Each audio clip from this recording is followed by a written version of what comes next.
This is the Lone Crater YouTube. We hope this video helps.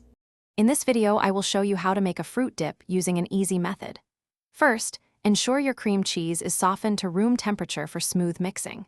You'll need 8 ounces of cream cheese, 7 ounces of marshmallow fluff, and 1 teaspoon of vanilla extract. These simple ingredients combine to create a wonderfully light and sweet dip that pairs perfectly with any fresh fruit. It's a quick recipe, ideal for last-minute gatherings or a delightful snack. Now, let's get mixing. In a medium bowl, combine your softened 8 ounces of cream cheese with the 7 ounces of marshmallow fluff.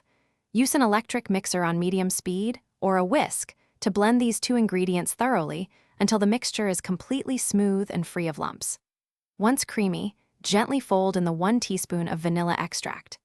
This step ensures the flavor is evenly distributed throughout the dip, giving it that perfect sweet aroma.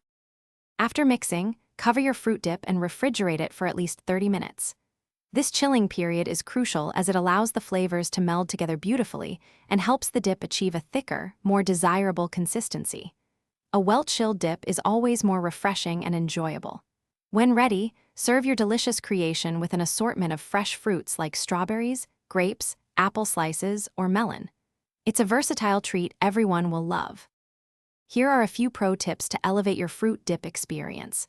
For an extra layer of warmth, consider adding a small pinch of cinnamon or nutmeg to the mixture. If you have any leftovers, store them in an airtight container in the refrigerator where they will stay fresh for up to 5 days. This dip is fantastic for meal prep.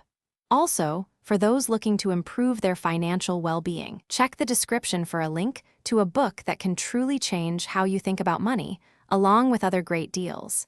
Enjoy your homemade fruit dip. Thanks for watching. Consider subscribing if we helped you.